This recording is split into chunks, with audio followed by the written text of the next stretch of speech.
Hello, welcome to Unnecessary Roughness, brought to you by Twisted Tea.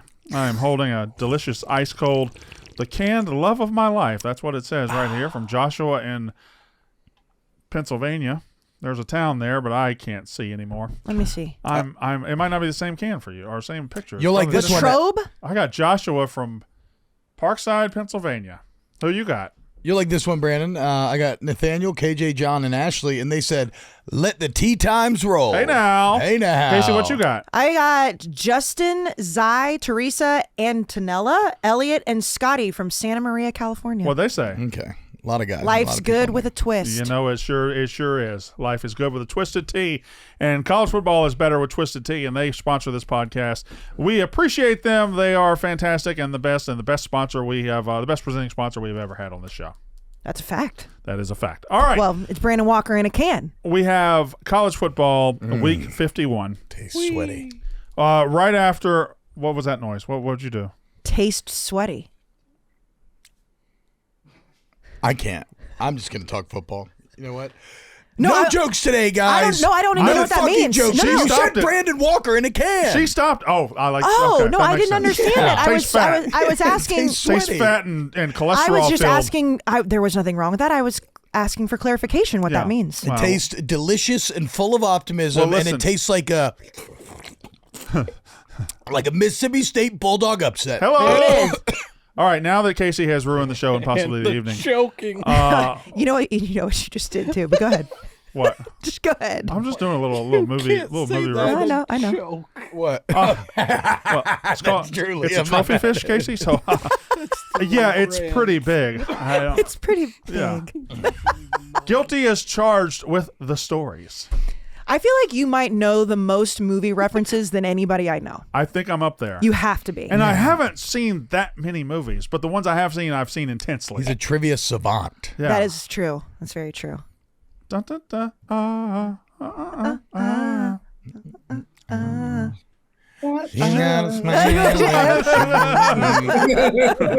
Gonna save it with the solo. All right. She got a smile when she seems to be. My name is Derek, and I can sing high. Okay. All right. That's Step Brothers.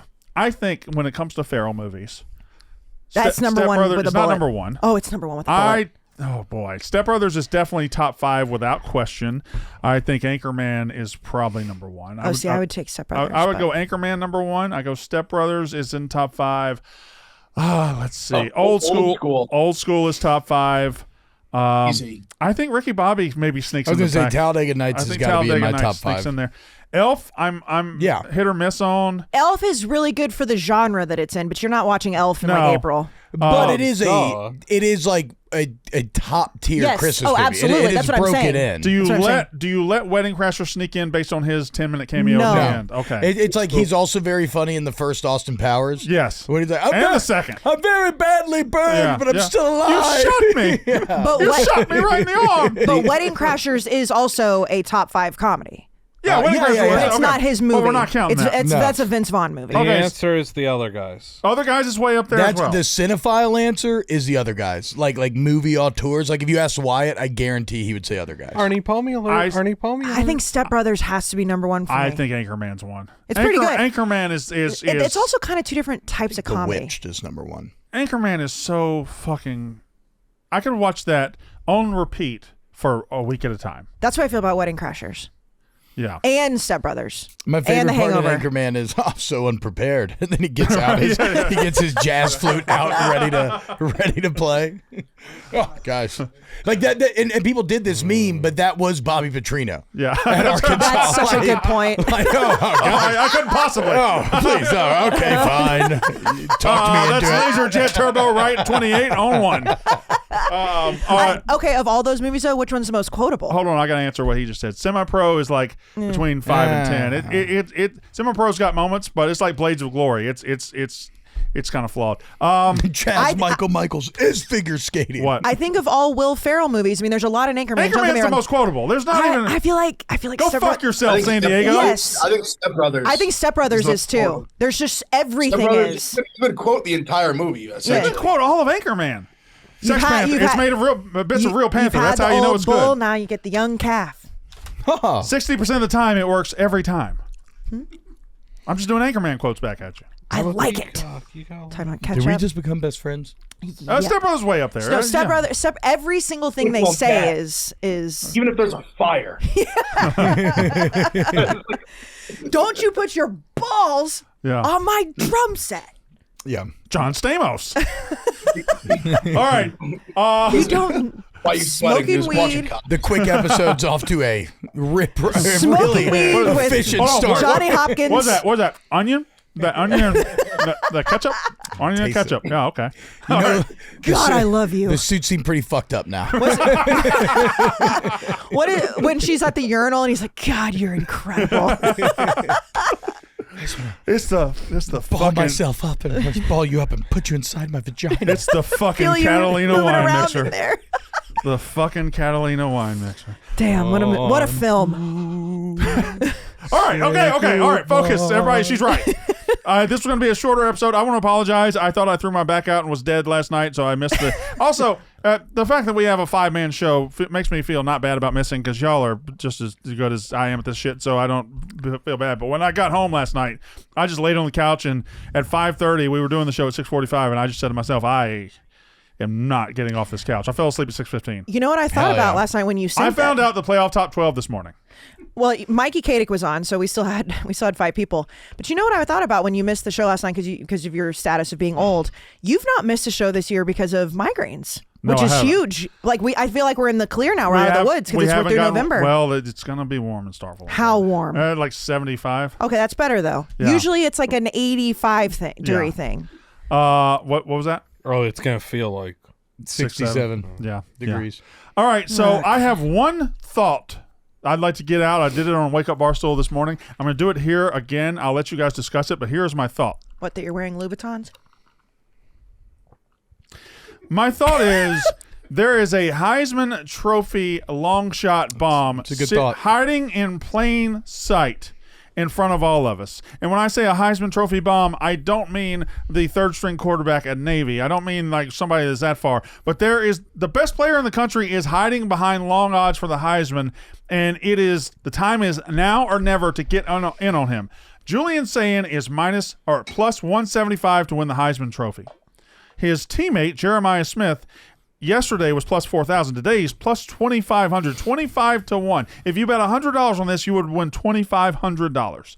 Jeremiah Smith and Julian Sayin do not belong that far apart in the odds. Julian Sayin right now is leading because Jeremiah Smith and Carnell Tate have shared the responsibility in receiving. Carnell Tate has eaten into Jeremiah Smith's stats. But Jeremiah Smith, don't get it twisted, is the best offensive player in the entire country. Ohio State right now, going forward, has a 2-game season.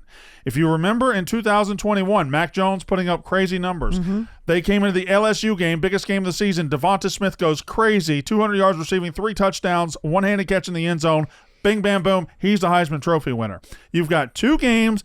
If Jeremiah Smith dominates, if he goes 200 yards, if he goes 2 or 3 touchdowns, if he has one big highlight, one-handed catch, if he has something, if he dominates, if he's the best player against Michigan, if he's the best player against Indiana, you're going to look up the week before the Heisman Trophy is decided, and all those sports writers are going to be saying, you know what? We have been looking in the wrong place. We should just look at the best player in the country. Jeremiah Smith is your Heisman winner. Bam! He goes from 2,500 to leading in the blink of an eye. That's in a the great, blink of an eye. That's a great take. If you can get the best player in the country in November at 25 to 1, I'm telling you to do it right now.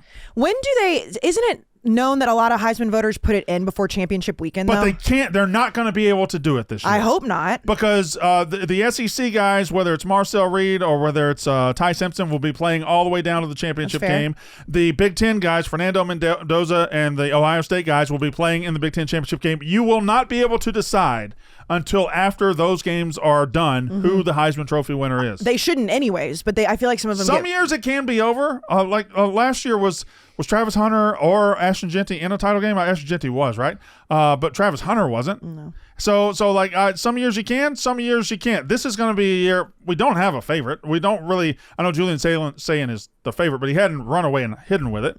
So I just think I'm just giving you guys a little bit of advice.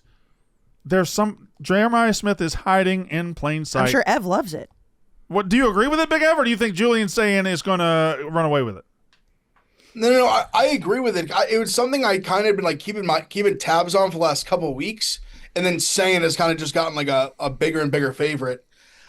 I think there's a world. I really think there's a world like if they handle business the way people like me are like thinking they're going to, and they just go beat up Michigan and Auburn, and they go win the Big Ten championship game, and they both have big games. I could see a world where the discussion literally becomes like, is it Sayan or is it Smith? And we're having a debate between teammates. So I've decided I went and talked to them personally, and I've decided one's going to win this year and one's going to win next year. We made that decision. Oh, that's so kind. they both get as they rightfully will deserve. Christ. That's the old. I can't say who's going to win it this year. We haven't decided. It's just going to be one of them. We know This that. is the old Matt Leinart, Reggie Bush thing. Ev, if you go, if Jeremiah Smith does win it, do you get to go to New York since you were his off-season training partner? I'll listen. A phone call will be made for sure. Okay. Listen, I'm sure I'll reach out and I'll probably hand deliver it to the office right down the street. I'm sure I'll come by and drop it off. I'd imagine. I don't even need to check with them. It's a known thing. It's probably the first time since those two, right? That you could make that argument like that. Yeah, and if you remember, again, Mac Jones, and I don't think he was ever like the favorite like Sayan is right now, but Mac Jones had an incredible year and was great at Alabama. But the second that Devontae Smith like had that game against LSU, it was him. It was him. Right. It was him. And I feel like the Heisman, as much as we would like to pretend it's not, is a highlight award. And if Jeremiah Smith, he already has the one-handed catch against Penn State last week. If he puts another one of those and a 200-yard game on the board, he's going to skyrocket. But since those teams with USC with Matt Leinart and Reggie Bush, there hasn't really been something like that, has there? As far as what? Like back-to-back years like that. Well, no. I mean, Oklahoma did it with different players, but they weren't on the same team. Like Mayfield and Kyler Murray went back-to-back as Oklahoma quarterbacks. Right, but I'm saying Heisman. like the way that like he's saying either one of them could win it because either Matt I or don't know that we've Reggie had could that have. in a long time. And it's a combo that for 100% fact will be back next year. Yeah. It's crazy. They're not going Good for anywhere. you, Ev. That must feel nice. All right. Well, Great young men. You don't know if they're good young men or not. No, he knows. No, actually, I mean, I did meet Jeremiah, and I can. All joking aside, just good head and shoulders, good people around him. Yeah. from what I've read about, He doesn't think his shit doesn't stink. He's a humble superstar. He really, really is. yeah, from what I've read about Jeremiah Smith, I actually buy that he's a really solid kid. Mm-hmm. So you're inferring that Julian Sayan's an asshole. I just haven't read much about Julian Sayan, to be fair. He's a little too looks, pretty. He kind of looks like he would be an asshole. He could be an asshole, No probably. offense. Yeah, he's too hot. You can profile if it's white guys. He looks like an innocent 14-year-old kid. Mm-hmm. No, I feel like he looks like somebody that they would cast as the jackass quarterback. Mm-hmm. Yeah. You know? Yeah, no, I agree. He might That's be what I the mean. nicest kid That's what ever. I'm saying by kind of hot. But he looks like he would. Why are you sitting like that? I'm just trying to get. I fucking hate this show. Oh my god, dude! What's wrong with you? I'm just trying to get fucking comfortable right here. It's fine. It's fine. Well, are you on edge today? Also, I was talking to Liam. Oh my bad. What? Yeah, Liam, why are you sitting like that? Why are you That's a sitting good like that? Playa? I hate this show. All right. It is no secret that we had the playoff 12. I don't have anything to add from what you guys said the other night. There's certain things that were mildly surprising. Ultimately, that first playoff 12 isn't going to matter because we got so much football ahead of us. And like Texas Tech, BYU, you could argue who should have been 7 or 8 to play this fucking weekend. So we'll figure that out. The committee loves Ohio State and Indiana as they should. They love most of the SEC as they probably should. They don't like the ACC at all. The only team I felt really got screwed in this deal was I thought Louisville was pretty low. I thought Louisville being that far behind, 2-loss Notre Dame, 2-loss Texas, with a road win at Miami was a little questionable. But again, if they win that conference, they're just going, so it doesn't matter. I thought Ev had a very good point. Notre Dame. There's some questions we had about why Notre Dame was ahead of Oklahoma and Texas, I think. And obviously Iowa being at 20 was nice. I mean, that makes a lot of sense. And it juices up this weekend's game in Kinnick a little bit. But look, it got the Liam Blutman seal of approval. Yeah. You know, and that's kind of all I was looking for. He gave it a B. Yeah, I think that's about where it is too. Like, and it's also it's one of those things. This Tuesday night reveal for everything but the last one is so stupid. Mm-hmm. Like what are we revealing?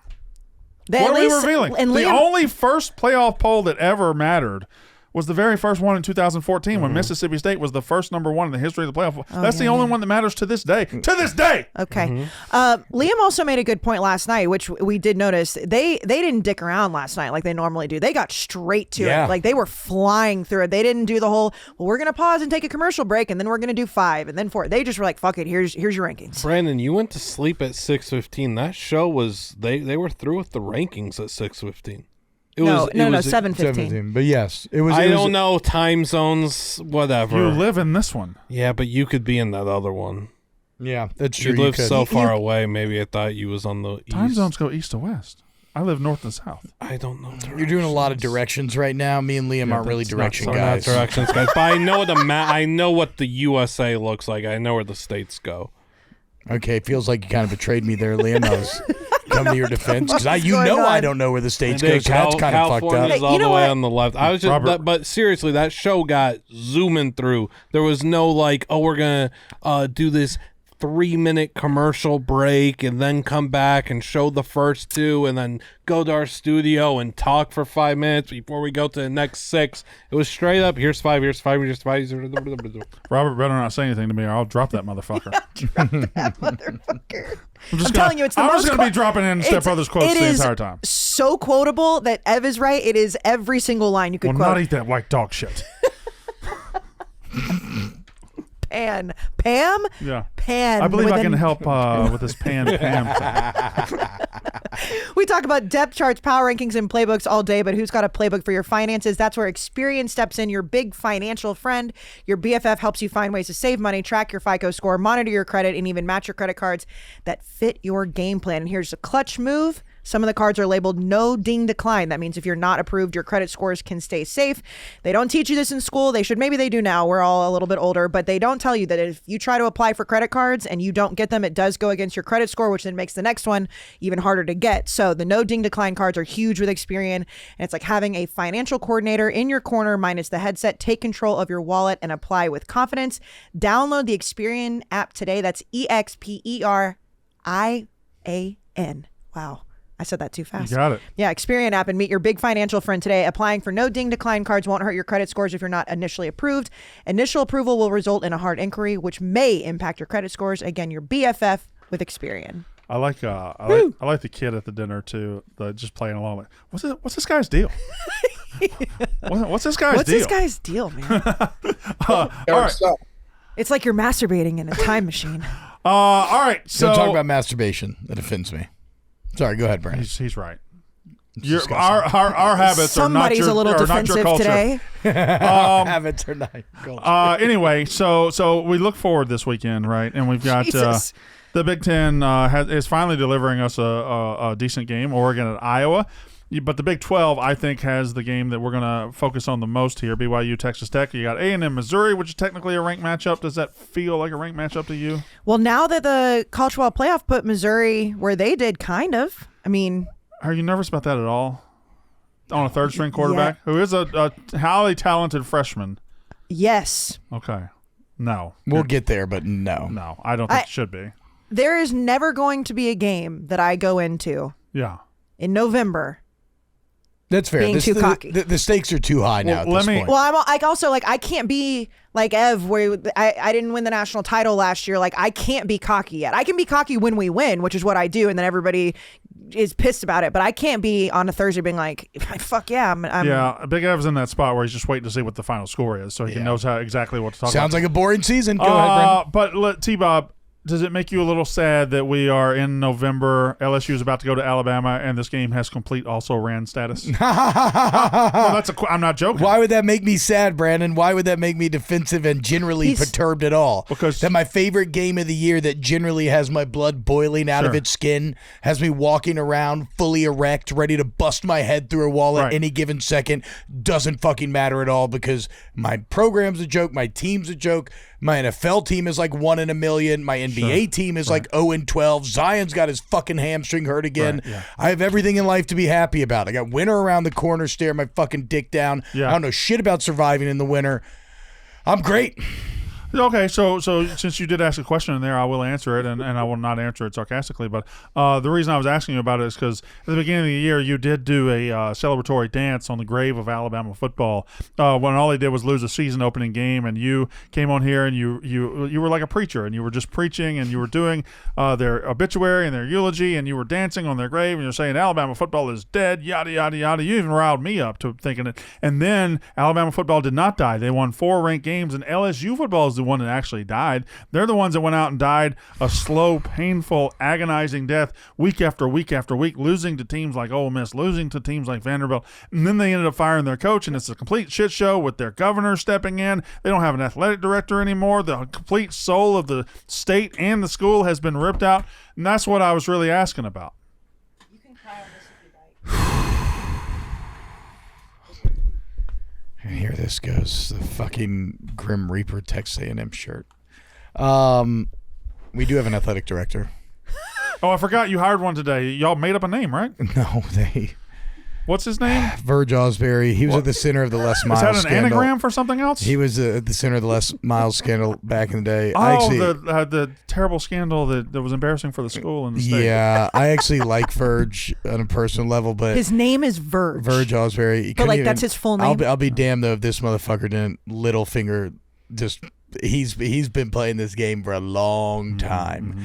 The fact that he kind of Bobby Petrino'd it. The fact that he has now made his way to AD is a testament to how to climb and how to play the Game of Thrones. We also just hired a president from Southeastern. That's another Southeastern Louisiana. Mm-hmm. McNeese. It's another Jeff Landry lackey. Yeah. Okay, so y'all are doing good. I mean, you've taken what should have been the best job available and made it just wholly unattractive with talks of an incentive-based contract and a governor that controls the school and can fire the head coach and the athletic director over petty differences. And make no mistake, like, I know that a lot of people think that, like, I always get shouted down for this, like, that Scott Woodward wasn't good because he hired Brian Kelly and it was a bad contract and yada, yada, yada. Sure, he fucked that up. He meddled in football too much, and I know that's the bread and butter, but the football's not that bad. Like, it's really not that bad right now, and he won championships in, like, every other sport. So the fact that he gets ended because of a petty and somewhat political disagreement from the governor, because he used to be a Democratic lobbyist back in the day, it's just...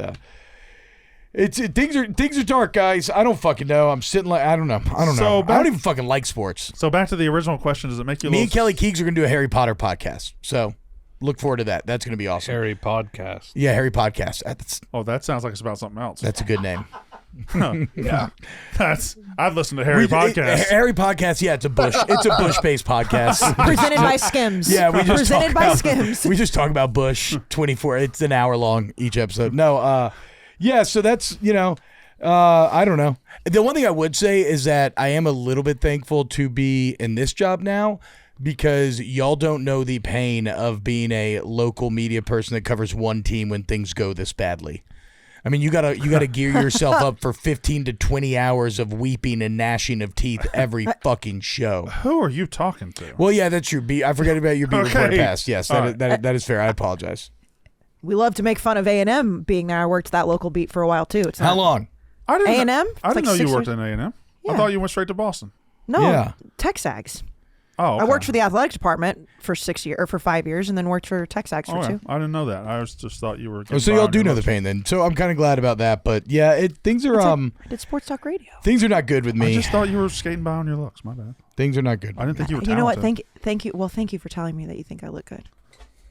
Well, you Balenciaga wearing beauty. Mm-hmm. All right. So do you have the? So before we talk about BYU and Texas Tech, it is the big game preview, Brandon. It is presented by Venmo. We're talking BYU, Texas Tech. Look at the boys on the couch. Okay, they got the Venmo debit cards because the college branded Venmo debit cards. Ev's always got them in the crowd for the college football show. They're awesome looking. Okay, they're so great. And if you get a college branded Venmo debit card, you can unlock 40% off a Big Ten Plus subscription. And listen here, folks. subscriptions out there right now.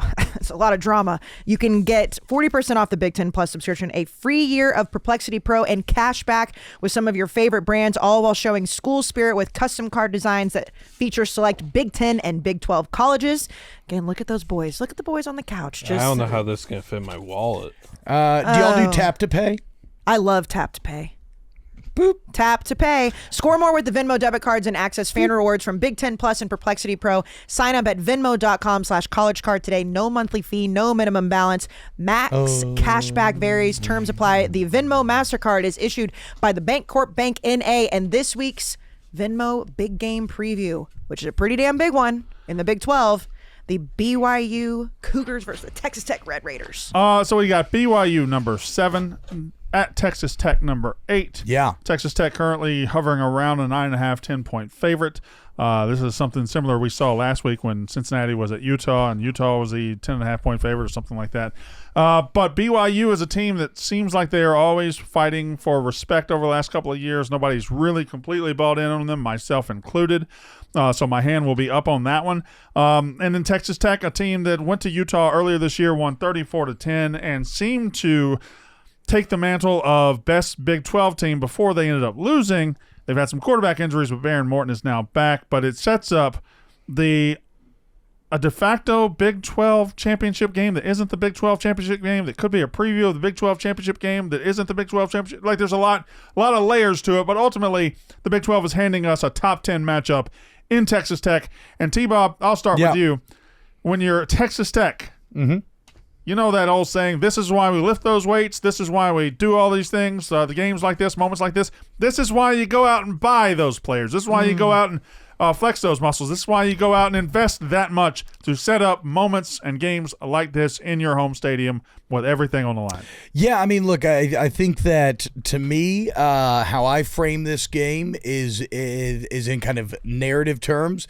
Because like you said, with that point spread, they're kind of telling us what they believe is going to happen. And I hope against hope that does not happen. And BYU is a team that consistently sort of defies on paper expectations. So I hope that comes to play. But what I love about this game from an interest standpoint is that this appears to be the two best teams in the Big 12. It's a battle for Big 12 supremacy. It's right after the first college football playoff rankings, which they both come in the top 10. And more so than anything, it is a battle of conflicting styles, right? I mean, we can't help but mention the money and the buying of players when you talk about Texas Tech. Who would you find in all of college football that is more opposite when it comes to team building than BYU? I mean, this is a program. Like the service academies, it's BYU. Yeah, that's what I mean, and it's really good, right? Yeah. And so it's a situation where these two conflicting styles, like I say, BYU's the ultimate whole is greater than the sum of its parts team every single year. They are built through culture, playing hard, efficiency, not making mental mistakes, winning the special teams battles. They're basically the big fundamental of football. And then you got Texas Tech, flashy, dangerous, edge, money spilling out of their pockets. And so to watch those two styles go head to head, it's almost like a battle of old school versus new school in a lot of ways. So and I love Bear Bachmeier as well. So that's an exciting matchup with a very young Bear going against old man Barron. Oh, pretty good. Bear versus Bear. So, I don't want to dispute your point at all because you made a lot of good points, and BYU is a team of culture. I don't want to sleep on BYU's ability to go out and spend that money, I'm sure they're spending. They got Ryan Smith buddy. They could spend a lot of money. Look what they spent on their basketball team. That's what I'm saying. They probably got the most expensive basketball team in the country. Big F. I got BYU. I got Texas Tech. Give me a reason with this line that Texas Tech doesn't throttle BYU. No, I mean, they're going to throttle them. I would say BYU having this like voodoo magic that they seem to keep having. They were on the way to get throttled against Arizona. They somehow pulled that out of their ass. The same thing with Iowa State. They were on the way to get throttled. All of a sudden, they flip it on them. I think this is the time. I think this is – and I like Bear Bachmeier, so there's part of me that's like, even though he's a young quarterback, there's something – every time I watch him, I trust him. I just trust him. So I think that's what scares me from him. Like, I think he's going to be able to handle – this ruckus environment, okay, but I think Texas Tech they just got the dogs, man. They pay. I'm not that BYU didn't put money into their roster. They have a very good football team, but I mean the David Baileys of the world and some of the weapons they have on offense too. I don't know. I think Texas Tech rolls here. I think they find a way to now win by say like 17. If I'm reading the standings correctly, a Texas Tech win would go a long way in setting up a potential Big 12 title game of BYU. Texas Tech and BYU, because they would be tied. They would all three be tied with Cincinnati, who BYU plays in a couple of weeks. So one of those would be. But as far as Texas Tech goes, I kind of earmarked them as the best team in this conference a couple of weeks ago. I'm not going to go away from it. I think I think BYU is a solid football team. I think Texas Tech is a borderline great football team that has been playing great lately. Well, if you look at, I know that BYU is probably going to be one of the best teams they face all season, maybe even twice. But when Baron Morton's playing, I think it's like they average 20 points, like 20-point victories, right, Liam? The margin of victory? The margin of victory, yeah. They, I'm not sure, but Texas Tech is number one in scoring offense in the country, in the conference, number one in scoring defense. To BYU's credit, they're 3-3, but I just like that they're just killing teams. However, I will say from a BYU standpoint, and I know that this is not the Barstool College Football Show, but we've been arguing about this a lot. BYU does have a lot to prove here, because a lot of the argument, and even going into the college football playoff rankings last night, it was like, where is the committee going to put this undefeated team going into November? And so if you are BYU, if you are Kalani Sitake, you do have to come out and be like, we're going to put everything we possibly have, which they would anyways. But this is a big prove it game, because everybody's been kind of discrediting BYU. I think Texas Tech is the better football team, but I think 10.5 is too many points. That's kind of where BYU's been living, right? Being disrespected and being overlooked and being not given the credit for being as good as they have been. So this is nothing new or unusual to them. So I assume they're comfortable walking into that place as 10.5-point underdogs and playing their game. I don't know if they win the football game, but I just feel like 10.5 is a lot. Now I think Texas Tech's the best team, and the game they lost was because they didn't have their quarterback. But still, 10.5 seems like too many points. All right, well. So now it is time to Blutman, did you weigh in on that game at all? I apologize. I think Texas Tech wins, but you gotta think I'm some sort of freak to actually put money on this game, because I know the voodoo Mormon magic that BYU possesses. I don't want to go up against that. I just want to watch a really good football game. I'm looking at the trenches. This is where this game is won, lost. David Bailey, how active does he get? So much raw power in his fists. BYU, sneaky little thing that they always got going is that they're older, they're more mature, they've got all that experience. These kids go on a mission literally, and they come back on another mission. I can't wait to watch this game, man. I really can't. And good thing for the loser of this game is they don't fall too far out of it when we're talking about the rankings in the top 12. They're still going to be in the thick of it. Yeah, and one thing about this game is there's really nothing fluky about either team being good. If you go look at any statistical category in the Big 12, both teams are always basically 1 through 3 in everything. Like even if you look at individual stats, right? Like BYU is the league's leading rusher, Texas Tech is third. So it's talent all over the field. It's just that generally Texas Tech is just a little bit better in every area of the game. All right, so now let's go to the we're going to go to the categories and talk about with respect to all the other teams that are playing. We're going to tell the stories of these games through our categories and stuff like that. So forgive me if I don't give you a chance to talk about Ohio State and Purdue. Yeah, Purdue. Forgive 29.5-point favorites. Forgive me if I don't stop the show and give you a chance to talk about that. Touchdown. But we will continue on. Well, Ole Miss has a really tough game this week. Citadel. Yeah. Shitadel. They're Marines. They'd beat the shit out of all of us. Shimper Fi. They'd kill us. All right, this Game of the Week segment brought to you by Cracker Barrel. Cracker Barrel is giving you all the more of what you already love, like hash brown casserole, which I always get 2 helpings of. No matter what else I get 2 helpings of the. I love to order. Yes, ma'am. I'd like. This is what I like to do. I'm cheeky like that. I'm like, yeah. Can I have the fried chicken, and then on the side, can I have hash brown casserole, and then can I have a side of hash brown casserole? Not confusing at all. Yeah, I like to do that. Sure, your server loves that one. You give her a little wink. Give her a little wink after. He didn't like that. She got 4 stars too. She thinks she ain't seen that before. Another very quotable thing that has to do with some Cracker Barrel entree. Ma, Meatloaf. The meatloaf. It's even better than I remember at Cracker Barrel. I get the same feeling every time I go, but now there's more to it. See how Cracker Barrel is bringing you more crave-worthy comforts, country hospitality, and all the more to enjoy? Swing by and visit Cracker Barrel today. Love Cracker Barrel. Yum, Best. yum, yum, yum, yum. Shepherd's pie was good. Dane Cook, pay-per-view, 20 minutes. Okay, sorry. Dane Cook. There's a name I have not heard Remember, in a long time. remember that guy? Yeah. Remember him in Waiting? I bet you No fucking bacon on the love salad. Dane Cook. In college? Yeah. I'm not really a stand-up guy. Are you not? No, but yeah, I watched the Dane Cook stand-up in college. Nah, you were Dane Cook. Yeah. All the girls get together and put the shoes and you dance Yeah. around in a circle. No, I mean his stand up was fine. Uh, I liked Tosh more. Big Ev. More of a Daniel Why Tosh not? girl back then. I was a Mitch Hedberg guy. Oh, he was good. They say I look like him. What if everybody focused on what I'm saying and didn't just keep talking? Hey, why are stoplights the opposite of bananas? What? You know, like with a stoplight, like green means go, yellow means slow down, red means stop. But with like a banana, green means slow down, yellow means go ahead, and red means where the fuck did you get that banana?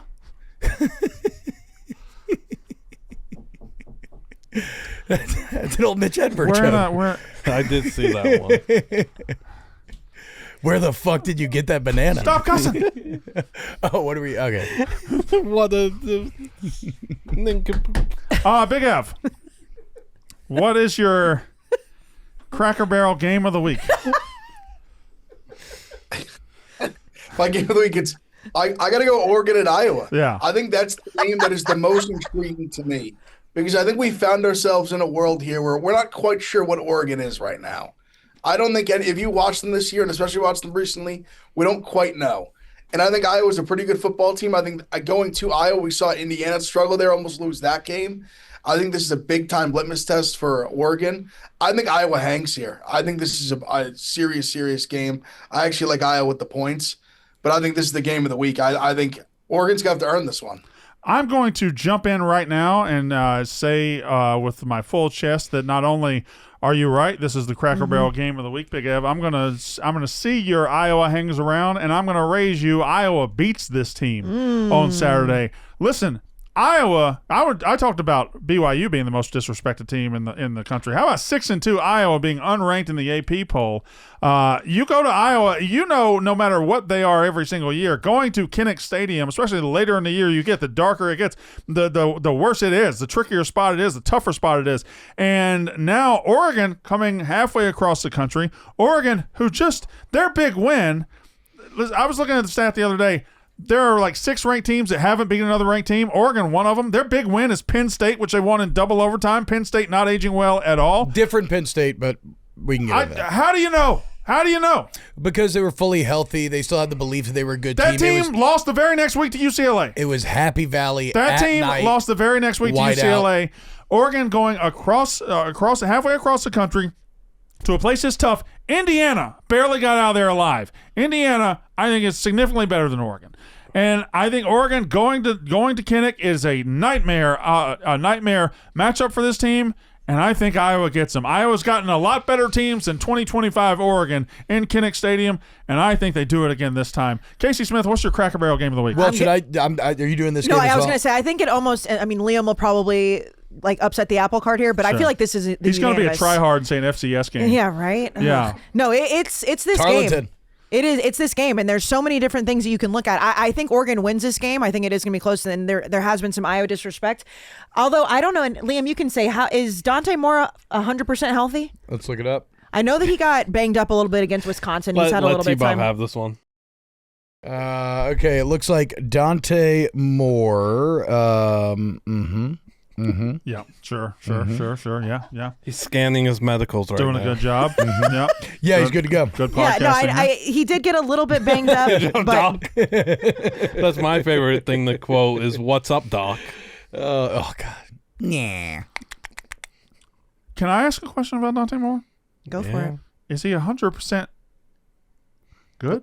Let's look it up. That's the question. Is he 100% good? Is he as good as we thought he was going into Penn State in week 3 or week 4, whatever it was? I'm asking a question. I don't think as good as we thought, and I do agree with T-Bob here that Penn State game, because Penn State was still like that. What's the thing that you say, the cheese sliding off the cracker? Yeah. That happened after they lost, because that was a demoralizing loss, because it followed the narrative of James Franklin can't win a big game. I do still think Penn State was playing at a full caliber. They had Drew Aller, obviously. Everything was good.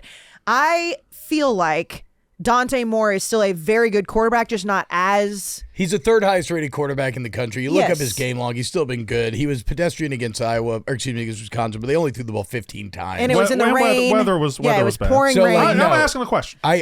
He's not only healthy from my research, but he is good as well. Okay. I do think that this Oregon team is... almost, I mean, we saw where the college football playoff put them. They put them at 9, and I don't think that's disrespectful. And I think that they're better than that. I think that by the end of the season, we'll be like, okay, yeah, they lost the game to Indiana, but Indiana's really fucking dominant. I think they're going to win this game. It's not to disrespect Iowa. I just think they're a much better team. But if there were a poster child of who have they beaten, it's Oregon. Yeah, I mean, well, it's a bit unfair to them. They have a dog shit schedule, kind of no fault of their own. Every Big Ten team has a dog shit schedule. It's up to this point, right? And then. Again, I know you don't agree with this, but I put a lot of stock in the Penn State win still. Mm-hmm. I think teams can crater confidence-wise, execution-wise, what have you. Like, yeah, maybe Penn State wasn't what we thought they were, but the Penn State that you're seeing roll out week after week now is not the Penn State that Oregon came in at night, wide out, in Happy Valley to play. That was a much more dangerous team in some facets. The 2 weeks following that game, they lost to Northwestern and UCLA. You're not going to get me to agree with you here. So, I mean, it's up to the people. No, it's not trying to get you to agree. I'm just point, counterpoint. Yeah, no, for sure. And so that's what I'm saying. So people can either like say, oh, yeah, teams are better. It doesn't matter to me. Like, I think, I'm betting on Oregon here. The wind's just turning too much. Yeah. Flavor of the week is Oregon's not as good as we thought. Iowa's actually really good. I mean, we can play the same game with Iowa. This team that lost to Iowa State. On the road. Well, that's, again, the whole different teams narrative. When they played Iowa State was fully healthy. Iowa State has not been healthy in 2 months. No, for sure. Iowa State's good. I still think Iowa State's good. I don't think Iowa State's a bad team. I'm saying that But I mean, I think Oregon can hang in the trenches. If I was going to win this game in the past, it was always going to be, I think, because of toughness. I think Oregon is fine in that regard. I just think we have gone too far the other direction. What's Oregon's sin? Just beating up on bad teams? Yeah. Like, I think Oregon, and I really trust Dan Lanning. And I don't know why. Maybe it's a bit more of a because I know you can point to he actually doesn't maybe have a ton of big game success. But I just believe in him as kind of an ideal modern coach, and I think he's going to have this Oregon team fucking locked in, hearing the noise, using the bulletin board material. Everybody's starting to fade him, and I think Oregon's going to kick their ass in Kinnick. They have to have one of the top passing defenses in the country, no? Who, Oregon? Yeah. Can you look that up? Let's look it up. I feel like they have. How many times are we going to have to look something up on this one game? I'm going to say they're another week too. What's wrong with looking stuff up? But if you think about Oregon, I think number one pass defense in the country. Great instincts, Kayce. Guys, make this point, Big Ed. Make this point. Well, I mean, look at the quarterbacks they've played, respectfully. I mean, to be fair, Nebraska number 2, Ohio State 3, Iowa 5. Oh, all Big Ten teams. How about that? Big Ten bad quarterback league. All right. T-Bob, do you have a different game of the week, or was that yours? No, that was mine. I will say this to y'all's point on Iowa. Iowa's beaten 7 AP top 10 teams since 2000 in Kinnick, so it's been a place where teams in this situation have gone die for sure. It's the first time Oregon's going to Iowa since 1989. That's when I was born. That's kind of fun. Dominoes, yeah. How'd that work out? But the domino was right. The thing is, you can push a domino left to right or right to left. Yes. We had the direction read wrong. Okay. But the domino still happened. Yes, they still fell in the complete opposite direction. 3 for 3. Yeah. And got a coach fired. Blutman, what's your Cracker Barrel game of the week? Well, I did have Oregon Iowa in August. I pinpointed this game as an Iowa upset win over Oregon, a win that would help keep Oregon out of the college football playoff. I felt pretty good about this last week, and then something happened last night. Something ticked. and it is something that clearly ticks off Dan Lanning. It's the college football playoff rankings come out. Ooh, Oregon's at 9, Iowa's at 20. T-Bob already alluded to it. That is major motivation for one of the better motivational coaches in the sport to say, hey, look what they think of us. This is they're spitting in our face. This is like, we're going to go out there and smack them. I'm still going to hold true to my guns, stick to my guns, and say Iowa wins this game just because, that's what I want to do. But now I can see Oregon being up by double digits and getting motivated. If I were to choose a different game, Brandon Walker, they're the we got a different category. Well, for that. you don't know what I'm talking about. Oh, well, the way I'm said talking it. to FCS Brandon Walker. Oh yeah, of course, yeah. So, let's say it at the same time. Brandon. Oh yeah, I know. Okay, Let's say it at the same time. Say it. You go. North Dakota State versus Dakota. Dakota. Yeah. Brandon. They're North Dakota State to win the FCS national championship. Guess their odds. Oh, it's plus 700, plus 300, minus 180, minus 300. minus 300. I was getting there. Minus 300 for a team to win the national championship. That's crazy. It's week 11. That's crazy. Say it like you mean it. That's is crazy. That's still sarcastic. That's crazy. Well, you said it exactly like I said it. No, he didn't. That's crazy. I don't have a non-sarcastic voice. Bro, that's crazy. That's for real. Don't crazy. act like you. Well, if you act like you're hitting on him in a bar. if Ohio State was minus 300 to win national championship right now, y'all would be like, whoa. Hey, girl. That's crazy. Yo, that's crazy, man. All right, That's next crazy. subject. Wait, No, I'm gonna get it right. I'm does gonna get this- it right. Liam, hey, what's up? How you doing? I'm doing good. That thing you said? That was crazy. damn. Thanks, man. My guy's got some tight game. That was crazy. Thanks. Dirty Mike and the boys love it too. Maybe You know me what's and you kinda get funny? together and talk about it later. How crazy that was. Nobody likes You want to my head home reference. and talk about it? Is this game actually kind of like Texas Tech BYU writ large in terms of like style? I mean, because Iowa is also a I thought you whole. were talking about North Dakota State, North Dakota. I was No, like, no, I have no, no no, fucking idea. my bad. No, sorry. I went back to Oregon, Iowa, because like Iowa as a whole is greater than the sum of its parts team, a culture team, a constantly overachieving team, and here comes Oregon, flash and edge and money. It's Five kind of stars everywhere. it's kind of, and that's the other thing about this that we cannot forget is Oregon's got fucking dogs, dude. Yeah. They still have dogs. Well, Jennings Dunker's not a cat. No, he's a beast. All Does right, Iowa still have like the top like rated offensive line, like every player number one at their position? Like to look it up. Look it up. That's your job. guess what? I'm assigning y'all something. Look up everything before the show next week. I like No, him but doing it comes this on up the in the fly. conversation. I can't know what No, you're going to you have talk to look about. up everything. I like him looking up medicals during the show and everything. too. Everybody, what is your upset alert for this week? The upset alert is Big Ev. I hate to do it with my guy Malasek. The Virginia Cavaliers are an upset alert this week. They've been getting away with some tomfoolery. And listen, they're a good football team. They had a few games they didn't deserve to win. They're having close calls with UNC. Now, this is a Wake Forest team that everyone thought was going to be horrible, and they are not. They're a respectable football team. They just got embarrassed. They got their doors blown off by Florida State. Now they go to Virginia, a state where they did go earlier in the year and beat Virginia Tech. I think they have a very, very good chance to go into Virginia and Charlottesville and get a victory. Wake Forest. So Virginia is an upset alert. Love it. I would add that Jake Dickert should be in more of these head coaching talks. Absolutely. He's exceptional. T-Bob, what is your upset alert? Well, Brandon Walker. Between two. Well, I have one. I have one. I All right, got well, then three. y'all go. You work y'all- on yours. You work on yours. Well, I'll do it. Everyone doesn't get chosen. Kayce Smith. Do you want me to do yours, or are you going to take yours? I'm not taking mine. You're not. Oh, I think George is on upset alert. They better be. I And truly people believe forget that Kirby Smart should be in jail. he should be in jail. He should be in jail. I haven't even got on that this week. Half of his roster should be in jail.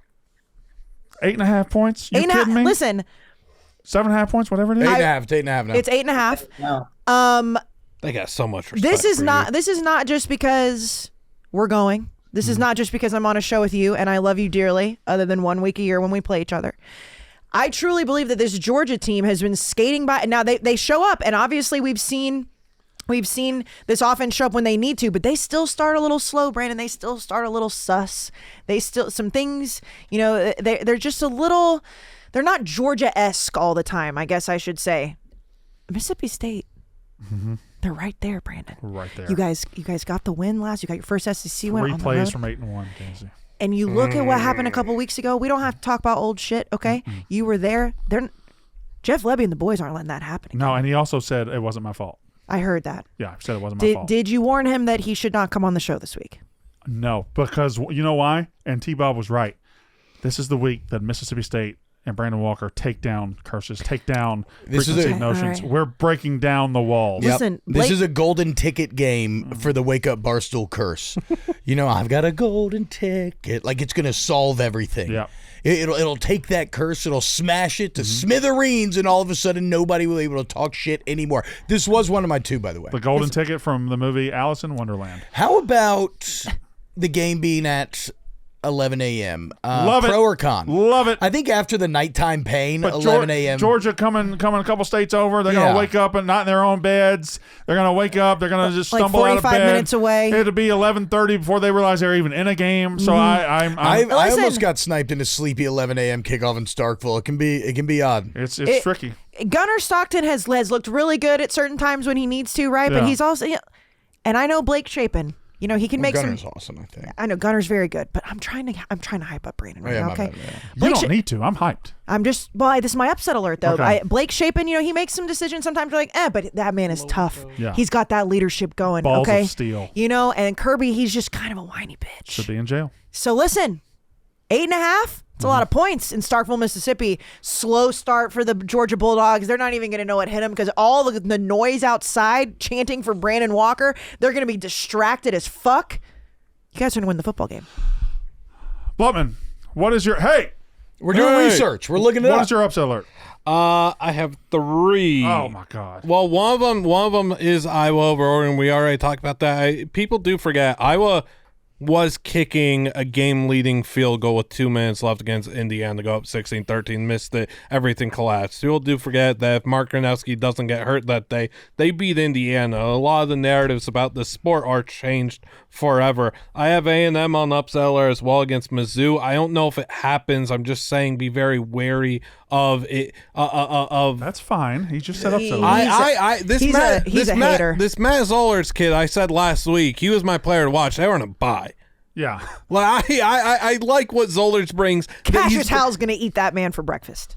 Well, he'd be eating the offensive line and then devouring Zoller's whole, sure. But I like the passing abilities that he brings to the table. I'm just saying, don't go into this one thing it's all easy. And then the other one, I didn't. I think it is easy. The other one, well, it could be, and I could be wrong, and that won't be the first, second. Well, I just mean, should I talk about this game since we're here? Focus. The third one.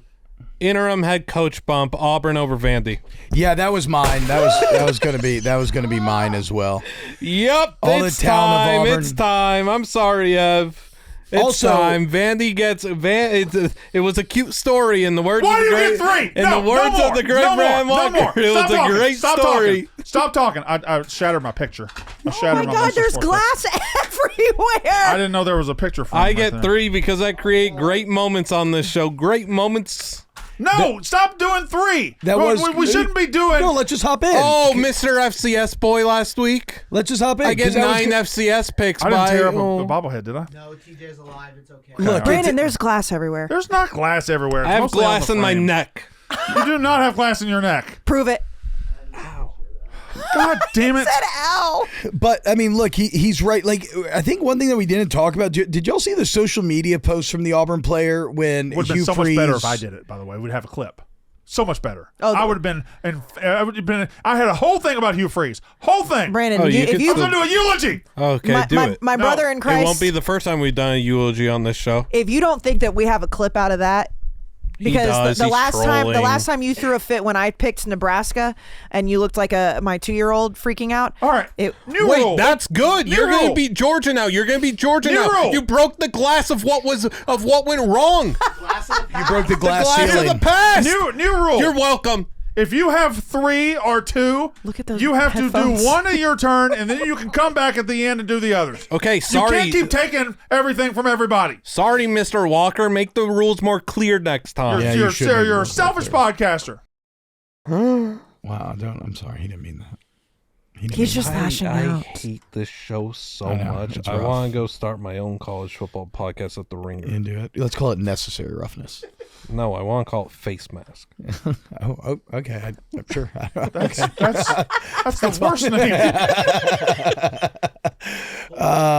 In all seriousness, yeah, I mean, I'm pretty sure the Auburn roster hated Hugh Freeze. Who was the player that they dismissed? No, but who was the player they dismissed a few weeks ago? And Hugh Freeze tried to talk about like it was about his leadership and everything else. And then 5 or 6 posts from Auburn players being like, "This is Cap." Damari Alston. Yeah, they were like, "This guy's an incredible leader. He does everything. Like we all follow him." So I mean. The interim bump, Vandy got lucky as fuck to win against Mizzou. They looked awful in that game. Yeah, I think upset alert for sure. Like, is this the game where, well, no, I don't really believe in Jackson Arnold, but maybe the offense can do something. But he can be good enough. And I think, whoever it is going to get the best of Cam Coleman because they're about to be fighting for their life keeping that kid around. They're going to try to absolutely overfeed him over the next couple of weeks. But Ev?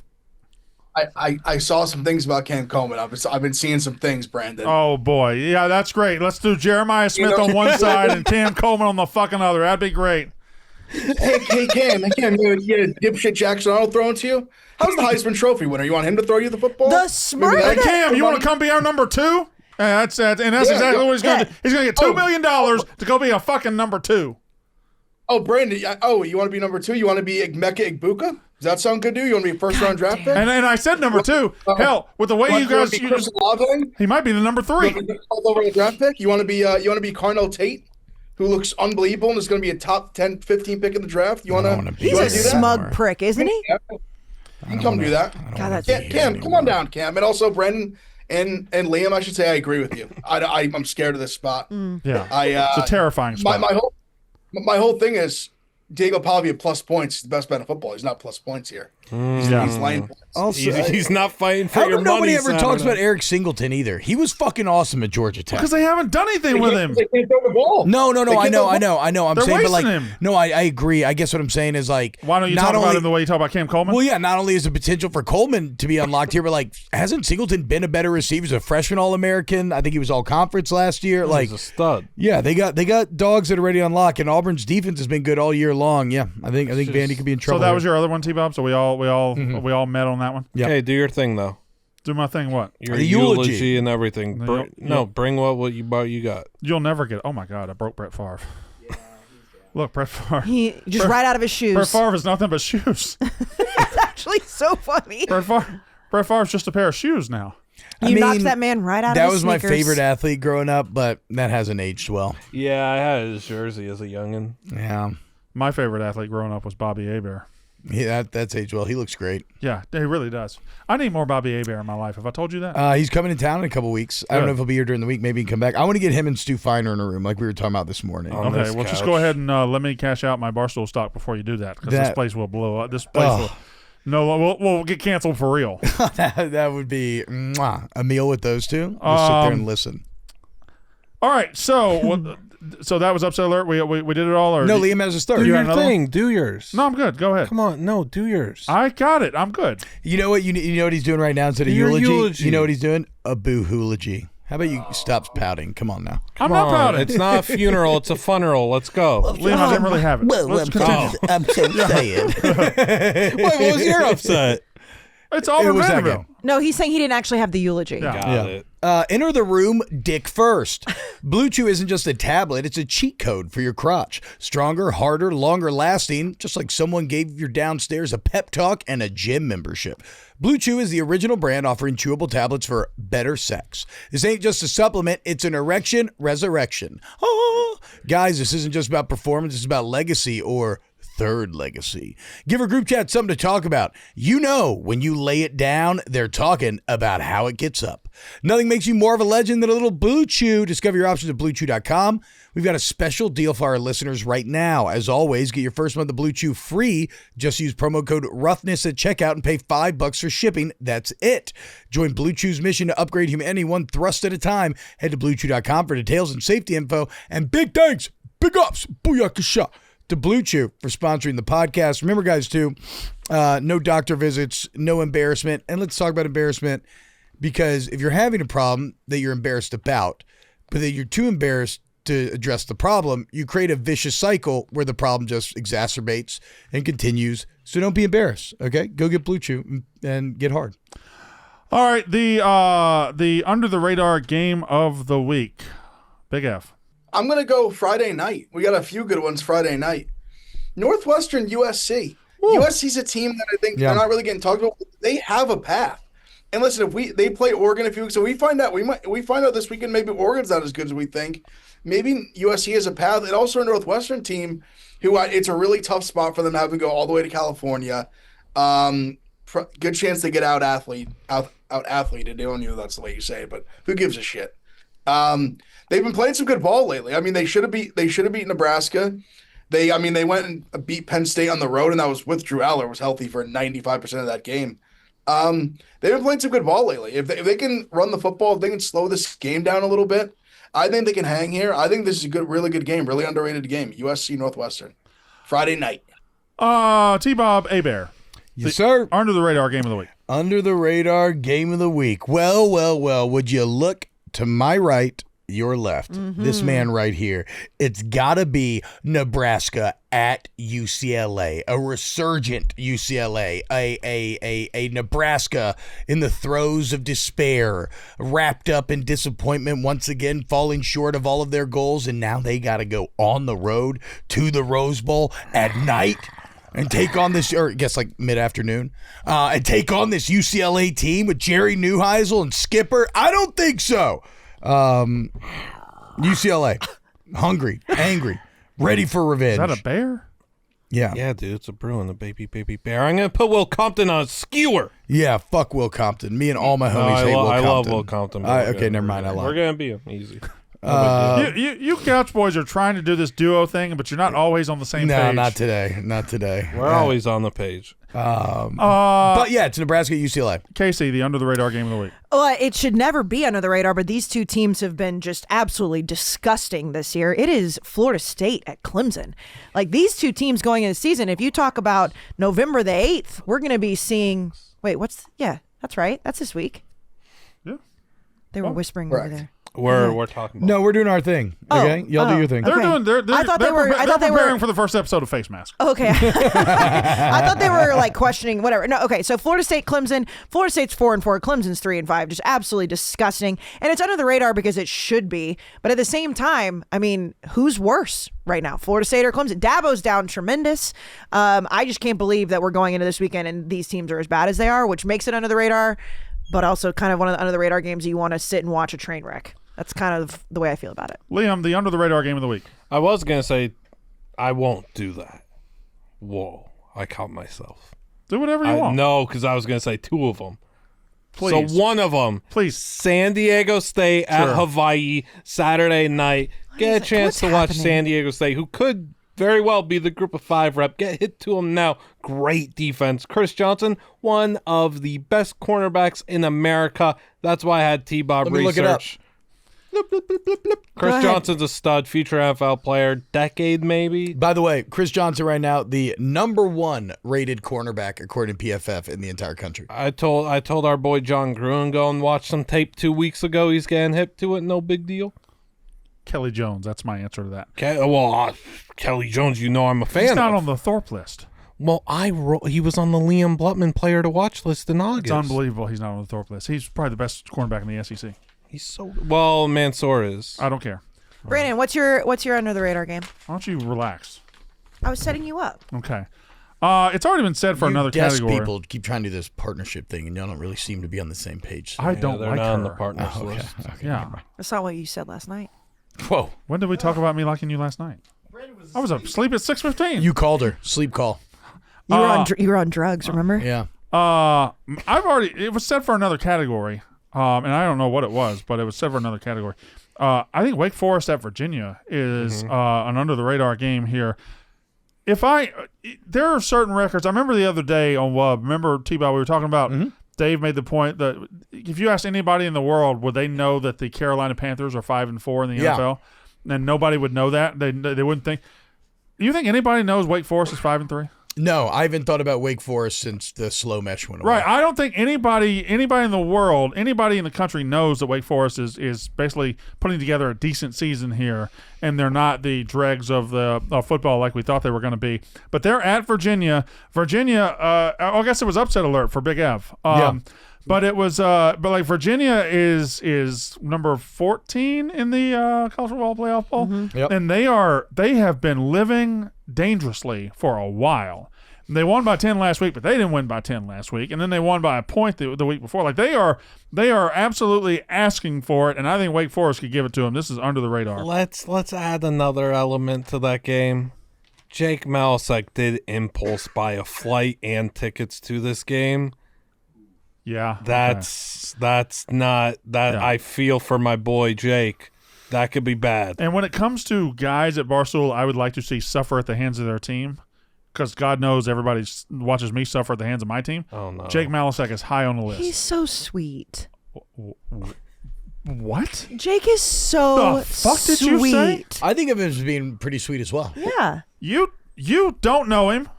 And no, like You don't know him. I've had Yes, I so many. do. I've had I've worked so with many. him for think you years. do. I've had He's always offered to cook for me. He's very Oh, sweet. gee whiz. Gee willikers. He lets me play with his dog. I bet he does. Shocker. No, he's so sweet. He's just always so happy. He's always smiling. He is always happy. Yeah. Jake Malasek always Yes. Every time I've interacted with him, he's happy? been Liam, Right. what are these people saying? I love this guy Jake Malasek. I've only gotten to know this version for maybe 2 weeks, and that's when Big Ev, you UVA hear got this? rolling. He's so nice.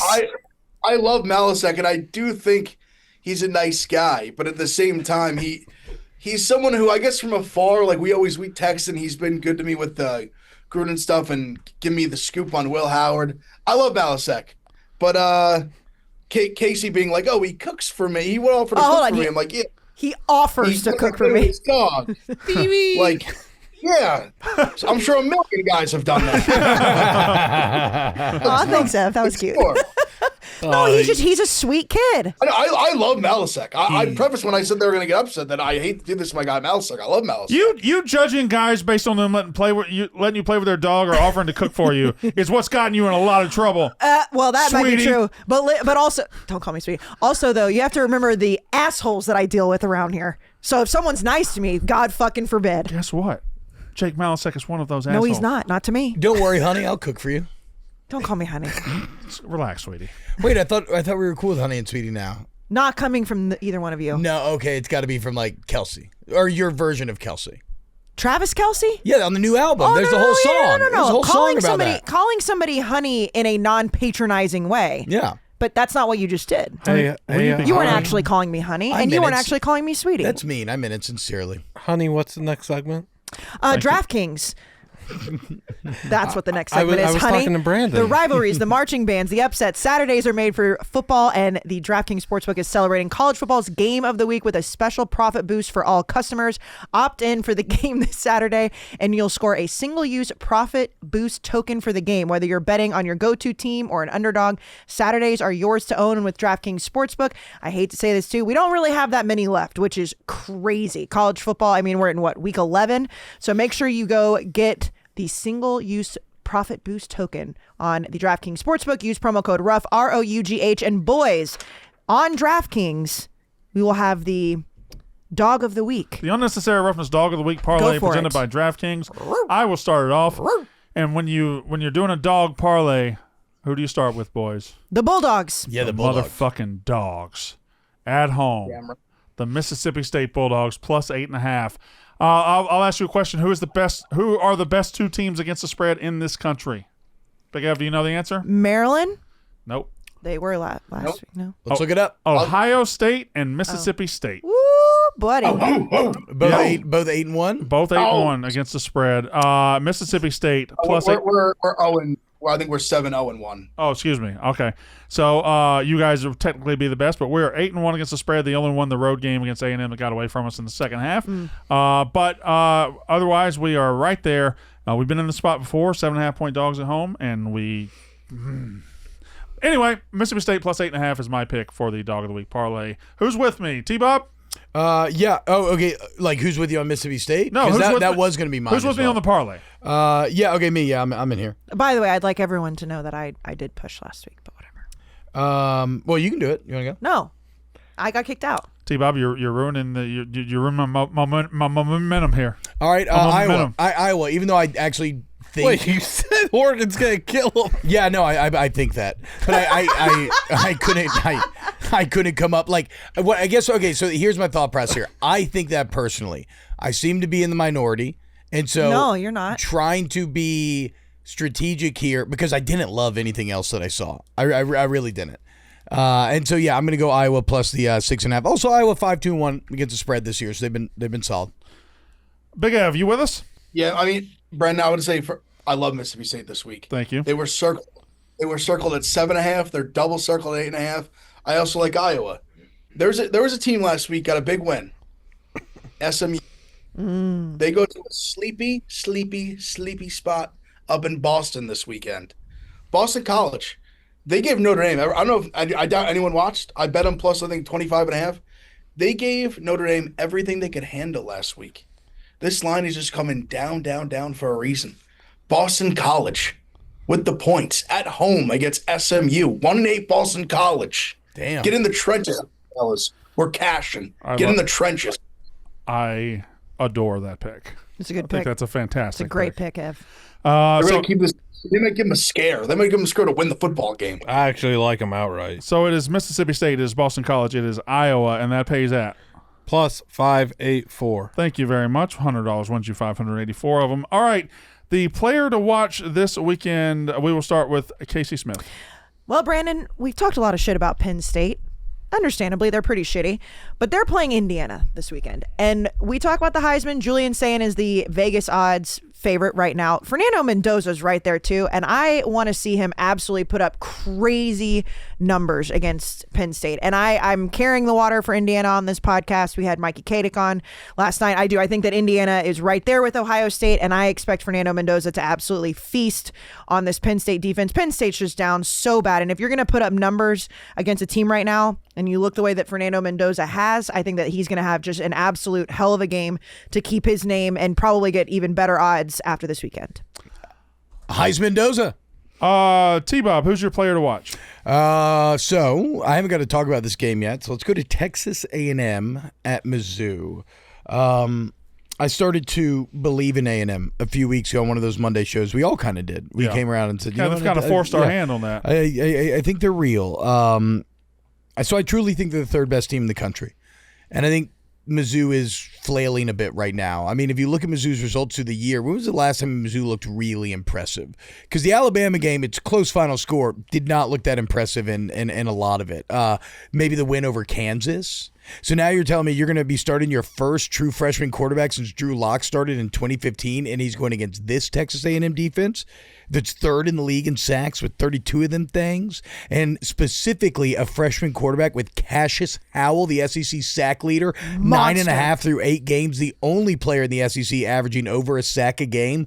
Without a doubt, Cassius Howell is the player to watch this week. And also, A&M's offensive line, only 7 sacks given up on the year, best again in the conference. So yeah, give me Cash Howell as the player to watch, and give me Texas Tech to go in there, or excuse me, give me Texas A&M to go in there, take care of business, and prove that we are the third best team and maybe the best team in the SEC. Talk that shit. Fuck you, Big Ev. Who is your player to watch?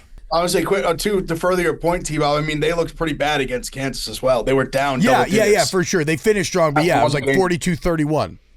To even further your point, like they really haven't put together like an elite performance against a good team. I appreciate that, T-Bob, because if I said it, it would be, being a homer thing. A freshman quarterback against that defensive line is, and he's a talented freshman. I get it. No, like I get that, the but ball pops, it spins, and everything, and he's going to be good. But yeah, that's a wagon of a first start. I'll go kind of a chalk one, but I think it's true. We spoke about it earlier. I'm going to go with Dante Moore because I think the jury's kind of like. I think a lot of the points were made that were great about Dan Lanning being a motivator and this kind of being a motivational spot for Oregon to show who they are. And it was kind of my whole point of it being the game week, that we don't really know what they are right now. And obviously I know a lot of NFL scouts, they love Dante Moore, and he's played good football this year. I don't think any of their shortcomings have really been because of him by itself. But I don't know. I think this is a spot where you have an Iowa defense that wasn't playing great beginning of the year, give a bunch of points to Rutgers, has really played well recently, played very well at home against Indiana, like we've talked about already. I think this is a big spot for Dante Moore to show out, or if he doesn't play well and Oregon does lose, take a big step back. But yeah, Dante Moore, the player to watch this week. He's the one I'll be locked in on the most. Surprised that this game got all the way back to me and that this player got all the way back to me, but give me a little Baron Morton. Mm-hmm. Give me a little Baron Morton in the big game of the week against BYU at home. Baron Morton healthy for the first time last week, threw for 250 and 2 touchdowns. But this is a guy that was throwing for, he's got 3 games of 4 touchdowns or more this year. He is leading a high-profile, a prolific offense, and now this is a spot where they can really make a statement at home. I like Baron Morton to come out, throw for 300, 3 touchdowns, and cruise and be like that guy and officially put the injured quarterback era behind Texas Tech and flex the muscles of who that team can be. Now, bear in mind, Brandon, how early this week did you come up with that? That BYU currently second in the conference with 12 picks. So Barron going to have his work cut out for him to avoid some mistakes that he's gotten in trouble with earlier this year. Well, does a bear in the woods shit? Continue. In the woods? In the woods. No, not if it's a captive bear. Oh, but you said a bear in the woods. Bears in the wood do shit, though, I imagine. Yeah, I think that's I think Ev's probably correct here. I'm not an animalologist, but I think that's probably accurate. I have to imagine they defecate, yes. Bear falls in the woods, does it shit? With the noise. Pre-hibernation or post? Yes. It's tough to say. I don't believe in hibernation. That's such a funny sentence. It's a great point, Ev. I got to get to the next category, but expound on that, please. We don't have another one. Yeah, we do. I think it's a hoax. I think they're full of it. I don't think bears are. Yeah, it's Big Bear. Show me a bear that's sleeping for 8 months straight. That's fucking tomfoolery. I haven't seen it. I think that's nonsense. I think hibernation as a whole, as a concept, is a hoax. Just complete bullshit, huh? Classic BBP, really. Big Bear propaganda. Yeah, just like leave us alone for 8 months. Yep. Honestly, it's brilliant marketing on their part. They're just leaving the fuck alone for literally 3/4 of the year. It's a good point. Genius. Yeah, in the summer, I'll come out, I'll stand in the river, you can take your pictures, tourists, but like November, go the fuck away. I'm going to sleep. Yeah. Hey, I kind of love Brandon, that thought. Brandon, you guys hunt down south, right? Oh, yeah.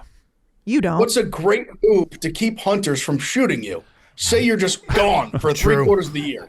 True. They're just out roaming around, not getting shot in that time. So you think in like December in Alaska, deep in the woods, in a snowy woods, there's like this card table of 8 bears sitting around playing poker, hanging like, out. Man, we got it good right now, boys. Yes. We gotta keep this hibernation thing going. Yeah, absolutely. We got a few months. They're like, to just... lift this shit up because then 3 months they're dodging bullets. You got one bear. You got one grizzly bear like standing, manning the grill. He's got salmon on the grill. He's flipping it. Like, damn, these stupid ass hunters. Yeah, I just be scratching my back. I imagine them kind of like the scene in Goodfellas when they're all in jail, but they're like cooking steaks and he's imagine kind of like that. He's cutting the garlic with the razor blade. The super thin garlic. They're drinking like wine at dinner, they're just hanging out. They're just in a little cave somewhere. Just these dumb fucks think we're asleep right now. The bear brings in a crate of lobster and just puts it down. We talked about this on BBC. The guy he comes in with like drugs and just like a big loaf of Italian bread and some wine. Little liquor, maybe. Don't put too many onions in the sauce. Bears live a great life. Could you imagine just standing in the water and having like the tasty fish jump into your mouth? Yeah, and then you're just eating blueberries all day. Yeah, scratching your back on trees. No, and you got a fucking wagon of an ass. Yeah, it's a good life. You forgot about the Liam Blutman cover your eyes game of the week. I forgot how easy my answer was. Liam Blutman, we'll start with you as we finish this show with a bang or a whimper. We'll see. The Liam Blutman Cover Your Eyes Game of the Week. Did you do, by the way, the last category? Nope. My player to watch was David Bailey at Texas Tech, who I talked about earlier, and the ever so glorious Jennings Dunker, big-time NFL draft prospect on a big stage. My Close My Eyes Game of the Week is Sam Houston State as Oregon State. You gross, and I need to use this time to shed some light on something. You talk about the Carolina Panthers. You talk about Wake Forest, their records. Brandon Walker, there's a team that is currently 4-6 You wouldn't believe what team it is. South Dakota State. Akron. Uh-huh. Akron is 4-6. Akron has 4 wins? The team that Akron didn't is score for what? 4-6. They didn't score for the first 95 weeks of the season.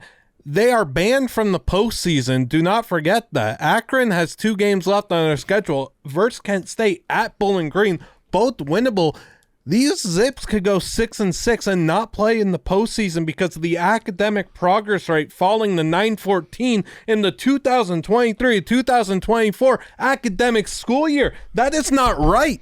I'm counting on me. I'm counting on you guys to talk about this and shed some light on this situation that the Akron Zips are finally competent in football and can't play in a bowl. They can't go to the Bahamas. Rawr. Rawr. What Do kangaroos hibernate? Why would you hibernate in Australia? It never gets cold. No, kangaroos do not hibernate, but They they do do not. become less active during extreme weather. And Don't we all? What's his name on the far? T-Bob. T-Bob. Did you steal that hat from Ebo? Yep. Okay. I'm doing a little propaganda.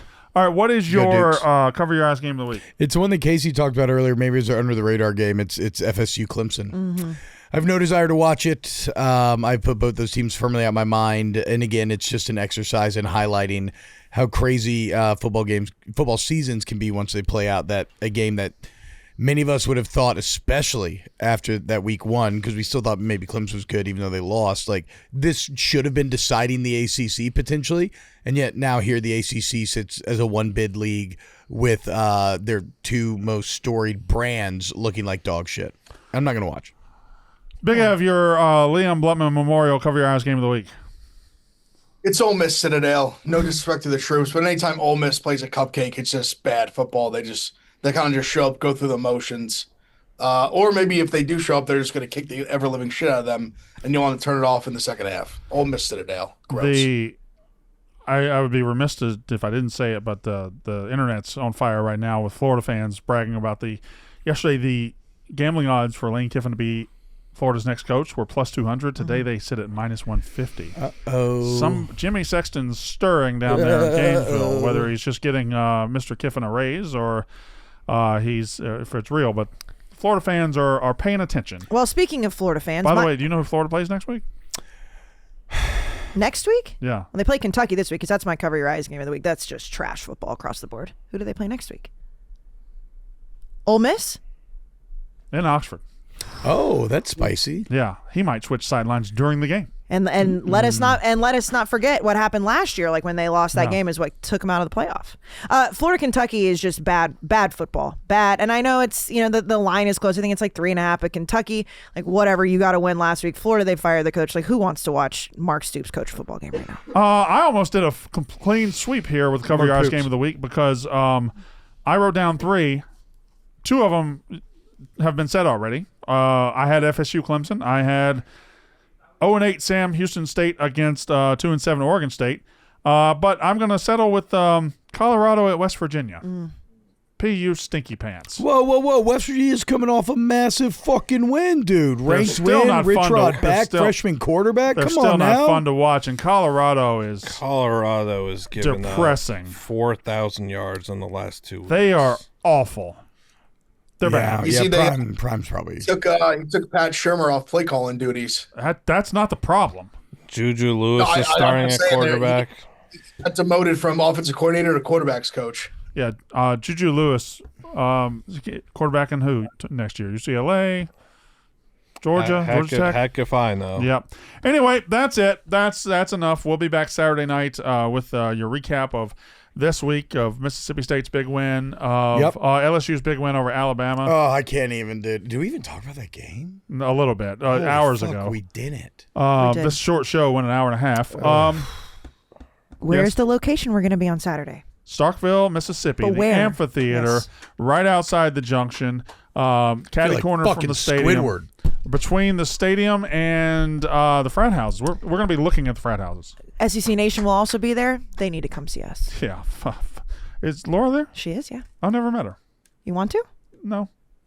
If she's anything like you, no. She's not. She's much nicer than me. Much hotter, too. Anyway, we'll be back on Saturday night. Thank you for watching. Face Mask. And tune in on Sunday morning for the first episode of Face Mask.